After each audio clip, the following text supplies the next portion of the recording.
आदमी ने धर्म के नाम पर जितने पाप किए हैं उतने किसी और नाम पर नहीं हुए। इस मामले में तो राजनीति भी पीछे छूट जाती है।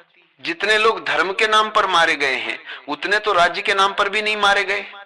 अगर पापों का हिसाब लगाना हो तो एक बात साफ है, दुनिया में धर्म के नाम पर जितने बड़े पाप हुए उतने किसी और वजह से नहीं हुए।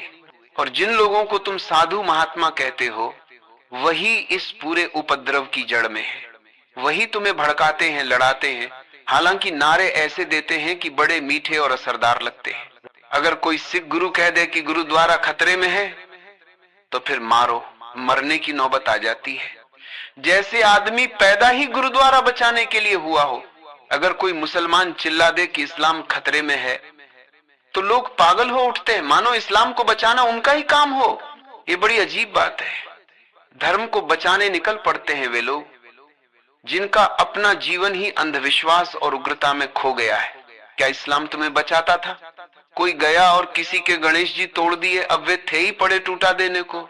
इतना भारी सिर जरा सा धक्का दिया होगा और वे चारों खाने चित्त हो गए। बस खतरा हो गया, हिंदू धर्म खतरे में पड़ गया। मिट्टी के गणेश गिर जाएं या पत्थर के, और उनकी वजह से न जाने कितने जीवित इंसानों की हत्या हो जाए। कितना विचित्र है यह भी। और मजा देखो, जिन गणेशों की पूजा तुमने इसलिए की थी कि वे तुम्हारी रक्षा करेंगे, अब उनकी रक्षा तुम्हें करनी पड़ रही है। इससे बड़ा विरोधाभास और क्या होगा? तुम्हें परमात्मा की रक्षा करनी पड़े, तुम्हें धर्म की रक्षा करनी पड़े। अगर धर्म को तुम्हारी सुरक्षा चाहिए तो वह धर्म नहीं, तुम्हारे मन का फैलाव है, तुम्हारे भीतर के जाल है। बस बहाने हैं लड़ने के, भड़कने के, मारने मरने के। फिर बड़े बड़े आश्वासन दिए जाते हैं। इस्लाम के मौलवी समझाते हैं कि अगर धर्म युद्ध में, जिहाद में मारे गए तो स्वर्ग पक्का है। खूब प्रलोभन दिए जाते हैं। जो धर्म युद्ध हिंदी भाषी से लड़ने लगा, फिर यह सवाल उठ गया कि कोई जिला कर्नाटक में हो या महाराष्ट्र में, बस इसी पर छुरे चलने लगे। अब ये बड़ी मजेदार बात है। पहले तो कहा जाता था कि हिंदू मुसलमान अलग धर्म है इसलिए झगड़ा है, लेकिन अब तो हिंदू ही हिंदू से लड़ने लगे। गुजराती भी हिंदू, मराठी भी हिंदू, पर लड़ाई है कि मुंबई पर किसका कब्जा हो, और इस पर भी छुरे चले। ऐसा लगता है आदमी वही का वही है, बस बहाने बदलते रहते हैं। तुम जरा गुजराती को बंबई से अलग कर दो तो मराठी से ही लड़ने लगेगा। देशस्थ है या कोकणस्थ? विनोबा से किसी ने पूछा, आप देशस्थ ब्राह्मण हैं या कोकणस्थ? विनोबा ने हंसकर कहा, मैं स्वस्थ ब्राह्मण हूं। बात ठीक है, पर पूरी तरह ठीक नहीं। स्वस्थ होना ही काफी है, ब्राह्मण जैसा गंदा शब्द बीच में लाने की क्या जरूरत? इतना ही कह देते, मैं स्वस्थ हूं। स्वस्थ होने का अर्थ ही ब्राह्मण होता है, जो स्वयं में स्थित है वही ब्राह्मण। फिर ये क्यों कहना कि स्वस्थ ब्राह्मण, इसमें खतरा है। कल को स्वस्थ ब्राह्मण अलग झंडा उठाकर खड़े हो जाए कि मारो कोकणस्थों को, मारो देशस्थों को, हम स्वस्थ ब्राह्मण हैं। मगर ब्राह्मण है, विनोबा कृपा करते तो ब्राह्मण को वहीं काट देते। स्वस्थ होना पर्याप्त है, आदमी स्वयं में हो, यही काफी है। लेकिन बहुत थोड़े लोग ही स्वयं में हो पाते। भीड़ कभी स्वयं में नहीं होती, भीड़ हो भी नहीं सकती। देखा है भीड़ को?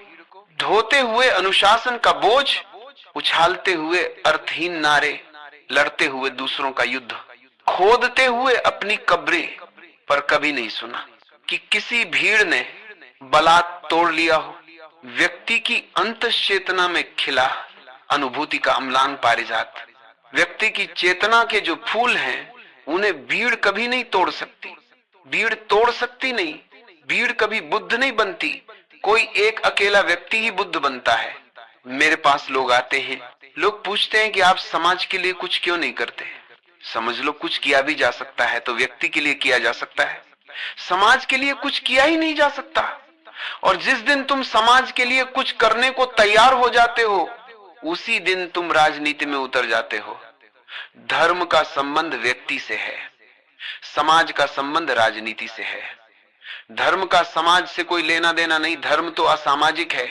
धर्म तो व्यक्तिवादी है, क्योंकि धर्म व्यक्ति की पूर्ण स्वतंत्रता और स्वच्छंदता में भरोसा करता है। फिर लोग पूछते हैं, मानव जीवन में झूठ से लेकर बलात्कार और हत्या तक अपराध फैले हैं, ये सदा फैले रहे और सदा फैलेंगे। ये तो ऐसा ही है जैसे कोई मेरे पास आकर कहे अस्पताल में T.B से लेकर कैंसर तक की बीमारियां फैली हैं। अब अस्पताल में नहीं फैलेंगी तो कहां फैलेंगी? अस्पताल तो है ही बीमारी के लिए, वहां स्वस्थ लोग थोड़े ही रहते हैं, वहां तो बीमारियां ही होंगी। जो बीमार है वही तो अस्पताल में है। इसी को अगर तुम पूरब की मनीषा से पूछो तो वह कहती है जो पाप में है वही संसार में भेजा जाता है। और इनमें से कुछ थोड़े से लोग जब सत्य को समझ लेते हैं तो भीड़ से ऊपर उठ जाते हैं, कमलवत हो जाते हैं, फिर उनका लौटना नहीं होता। ये संसार जिसे तुम संसार कहते हो पापियों के लिए एक अस्पताल ही है। इसीलिए भारत में हमने कभी आवागमन की इच्छा नहीं की। जो जानते हैं वे कहते हैं, हे प्रभु आवागमन से मुक्त करो, हे कुंभकार अब इस मिट्टी को आजाद कर दो, तुम्हारे चाक पर घूम घूम कर हम थक गए, अब हमें छुट्टी दो। मोक्ष का अर्थ क्या है? इतना ही कि बहुत देख लिया यहाँ रोग ही रोग है, इस पार तो रोग ही पलते हैं, अब उस पार वापस बुला लो। ये बात किसी व्यक्ति को दिखाई पड़ती है। भीड़ तो अंधों की तरह दौड़ी जाती है, लोभ में, धन में, पद में, मर्यादा में भाग रही है, दौड़ रही है। ऐसी भीड़ के बीच कोई एक आध छिटक पड़ता है, यही आश्चर्य है। भीड़ का जाल बड़ा मजबूत है, वो किसी को अपने बाहर जाने नहीं देती। भीड़ हर तरह से तुम्हारी छाती पर सवार है और गर्दन पकड़े खड़ी है।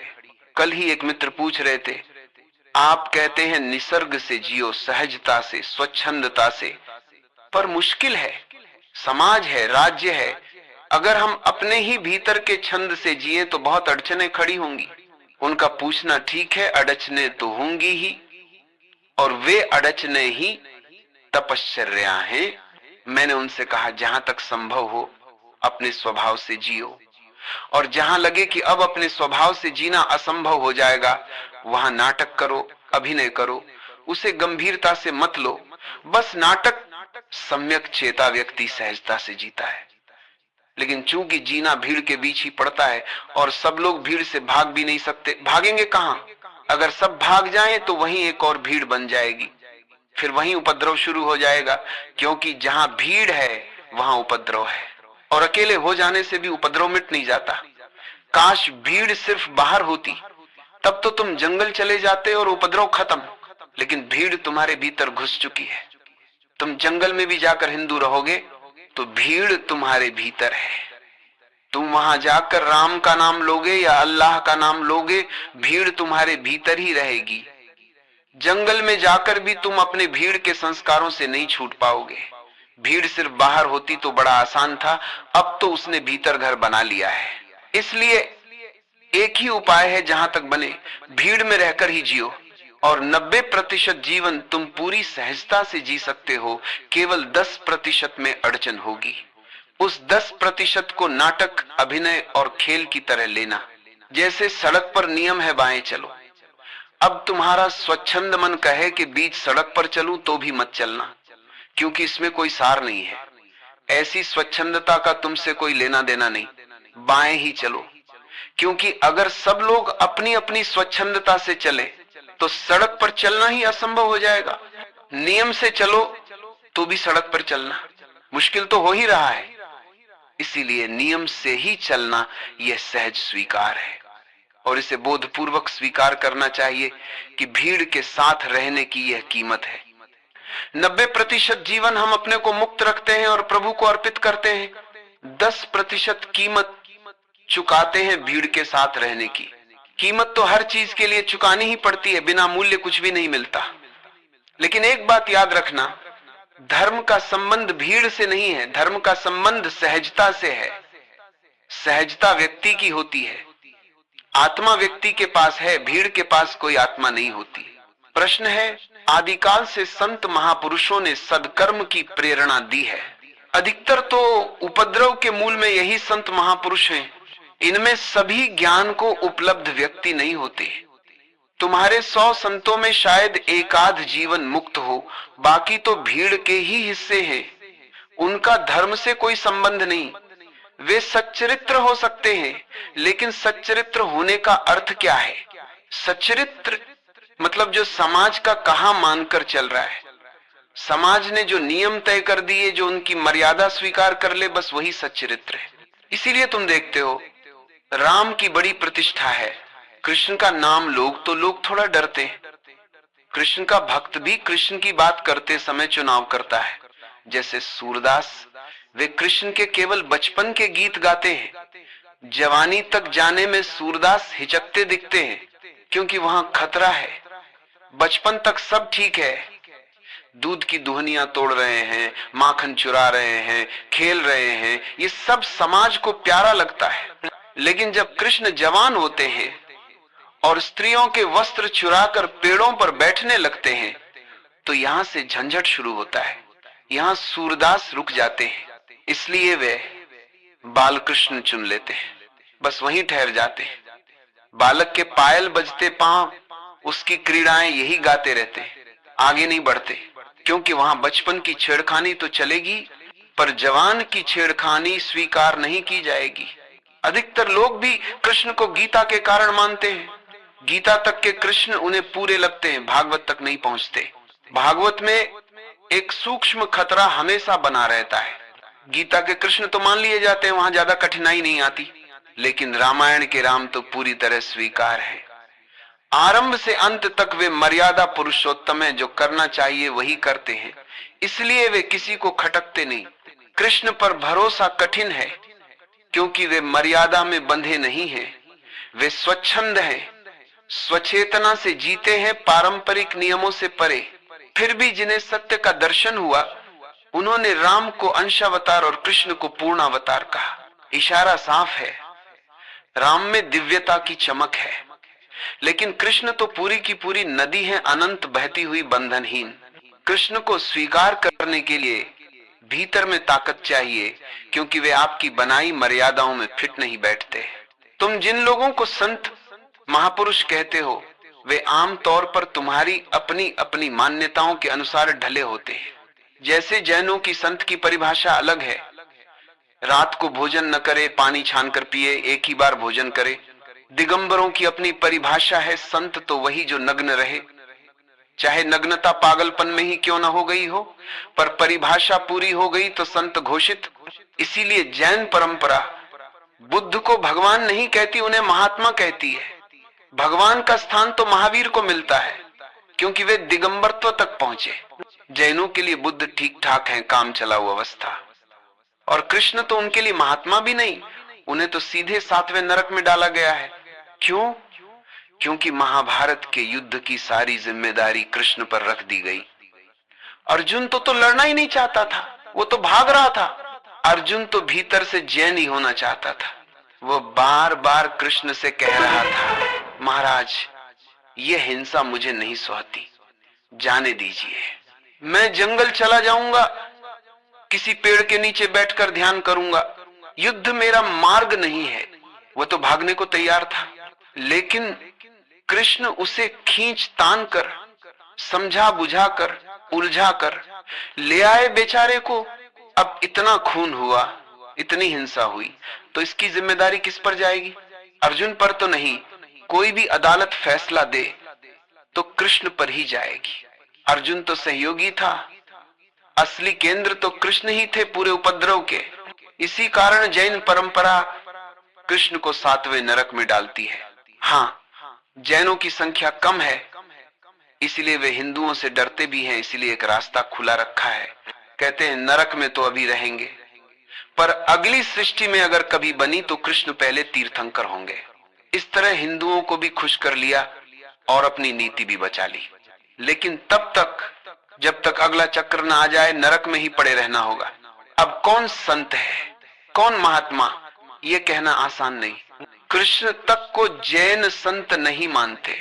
तुम मोहम्मद को संत कहोगे, तलवार हाथ में लिए खड़े हैं। तुम जीसस को संत कहोगे। एक बार एक जैन मुनि से मेरी बात हो रही थी, उन्होंने पूछा, आप जीसस की इतनी प्रशंसा क्यों करते हैं, उन्हें फांसी लगी? मैंने कहा, हाँ निश्चित लगी। वे बोले फांसी तभी लगती है जब पिछले जन्म में कोई बड़ा पाप किया हो, वरना फांसी लगती ही है। क्यों? कांटा भी कर्म के बिना नहीं चुभता, फांसी कैसे चढ़ती? तो जीसस में तो कोई भारी पाप रहा होगा, उन्हें महात्मा कैसे कहते हैं? जैन तर्क में ये बात फिट बैठती है। उनके अनुसार तो महावीर सड़क पर चले और कहीं कांटा सीधा पड़ा हो तो वह स्वयं करवट लेकर उल्टा हो जाता है, क्योंकि महावीर को चुभ नहीं सकता। उन्होंने कोई पाप किया ही नहीं। यदि महावीर को फांसी लगती तो फंदा फूलों की माला बन जाता, तो फिर ईसा को महात्मा कैसे कहें? जैन दृष्टि से यह कठिन है। ईसाई से पूछो, वो कहेगा तुम्हारे ये महावीर, बुद्ध और बाकी सब, इनमें क्या रखा है? इन्हें जीवन की कोई परवाह ही नहीं। ये सब अपने अपने पेड़ों के नीचे बैठे ध्यान करते रहते हैं, पूरी तरह स्वार्थी। जीसस को देखो, सबके कल्याण में लगे हुए, सबके उद्धार के लिए सूली पर चढ़ने को तैयार हुए, अपना बलिदान दिया ताकि औरों की मुक्ति हो सके। वही है असली महात्मा, वही शहीद। अब ये सब परिभाषाओं की बात है, लेकिन मैं तुमसे एक बात साफ कहता हूं, अगर तुम सच में गहराई से देखो और सारी धार्मिक परिभाषाएं एक तरफ रख दो, तो 100 महात्माओं में शायद ही एक तुम्हें सच में महात्मा दिखेगा। महात्मा कौन है? वही जिसका हाथ परमात्मा के हाथ में हो। बाकी सब पहचानना कठिन है। जब तक तुम हिंदू हो, तुम्हें हिंदू महात्मा ही महात्मा लगेंगे। जब तक जैन हो, जैन महात्मा ही महात्मा दिखेंगे। ये पक्षपात तुम्हें असली महात्मा को देखने ही नहीं देंगे। सब पक्षपात हटाओ, फिर आंख खोल कर देखो, तुम चकित रह जाओगे। तुम्हारे 100 महात्माओं में से 99 तो राजनीति में ही लगे हैं, समाज को संभाल रहे हैं, ठीक वैसे ही जैसे पुलिस वाले संभालते हैं। मजिस्ट्रेट कहता है जेल भेज दूंगा, और तुम्हारा महात्मा कहता है पाप किया तो नरक जाएगा, या फिर पुण्य किया तो स्वर्ग मिलेगा। वे बस तुम्हारे लोभ और भय को ही चला रहे हैं। अब तुम कहते हो आदि काल से संत महापुरुषों ने सदकर्म की प्रेरणा दी है। पहली बात तो ये कि उनमें से कितने सच में संत थे, यही पक्का नहीं। दूसरी बात, सदकर्म की प्रेरणा में ही असदकर्म का डर छिपा रहता है। वास्तविक महात्मा कर्म की प्रेरणा देता ही नहीं, वह तो अकर्ता होने की प्रेरणा देता है। यही अष्टावक्र की गीता का सार है। वो नहीं कहता अच्छा कर्म करो, वो कहता है अकर्ता हो जाओ। ये समझो कि कर्म तुम नहीं कर रहे, तुम साक्षी हो। कर्म तो परमात्मा का है, कर्म तुम्हारा है ही नहीं। तुम तो केवल निमित्त हो, एक माध्यम। तुम बस देखते रहो। ये सारा खेल प्रकृति और परमात्मा का है, चलने दो इसे जैसे चल रहा है। इस छाया और प्रकाश के नृत्य को बहने दो। तुम सिर्फ जागे रहो, साक्षी बनकर। किसी पक्ष में मत जाओ कि ये अच्छा है, ये बुरा है, ये मैं करूंगा, ये नहीं करूंगा। जो हो रहा है होने दो। तुम मात्र दर्पण की तरह रहो, प्रतिबिंब बने, पर कोई निर्णय ना हो। वास्तविक महात्मा तुम्हें अकर्ता बनाता है, और जिन्हें तुम महात्मा कहते फिरते हो, मैं समझ गया, वे तुम्हें सदकर्म की प्रेरणा देते हैं। सदकर्म यानी वही जिसे समाज असदकर्म कहता है, बस परिभाषा का खेल। समझो एक घटना, लाओ त्सु का एक शिष्य चीन में मजिस्ट्रेट हो गया। पहला ही मुकदमा आया। एक गरीब ने एक धनवान के घर चोरी की थी। मजिस्ट्रेट ने दोनों को 6-6 महीने की सजा दे दी, चोर को भी और धनपति को भी। धनपति चिल्लाया, तुम दिमाग ठीक है? मुझे सजा किस बात की? मेरे यहाँ चोरी हुई और सजा मुझे। मामला सम्राट तक पहुंचा। सम्राट भी चकित, जिसे बुद्धिमत्ता देखकर चुना था, वह ऐसा कैसे कर सकता है। उसने पूछा, ये क्या निर्णय है? मजिस्ट्रेट बोला, निर्णय बहुत स्पष्ट है। इस आदमी ने इतना धन इकट्ठा कर लिया है कि चोरी होना अनिवार्य था। गांव के लोग भूखे हैं, उनके पास वस्त्र नहीं, और ये धन का पहाड़ लगाए बैठा है। जब तक एक ही व्यक्ति सब कुछ इकट्ठा करेगा, तब तक चोर को अकेला दोषी ठहराना अन्याय है। चोरी पाप है, पर संदर्भ में अगर इसने किसी गरीब के घर चोरी की होती तो पाप था। इसके घर चोरी में क्या पाप? और ये खुद भी तो चोर है, इतनी संपत्ति कैसे जमा हुई? इसलिए यदि मैं पद पर रहूंगा तो मैं दोनों को दंड दूंगा। न ये इतना बटोरता, न चोरी होती। अब सोचो तुम्हारा महात्मा क्या कहता है। महात्मा कहता है चोरी मत करना, और यह बात धनपति को बड़ी भाती है। वो तुरंत कह उठता है महात्मा जी बिल्कुल ठीक कहते हैं, चोरी कभी मत करना, क्योंकि चोरी हमेशा उसी के खिलाफ पड़ती है जिसके पास बहुत है। इसलिए सदियों से जिनके पास संपत्ति है वे महात्माओं के पक्ष में खड़े हैं, और महात्मा उसी वर्ग को आशीर्वाद देता रहता है। यही उसके उपदेशों का आधार है। उसी ढांचे को सुरक्षित रखना जिसमें पहले से सब कुछ उन्हीं के पास है। महात्माओं ने ऐसी तरकीबें गढ़ रखी हैं, जाल भरी चालाकी से भरी, जिनसे हमेशा उसी की सुरक्षा होती है जिसके पास पहले से बहुत कुछ है।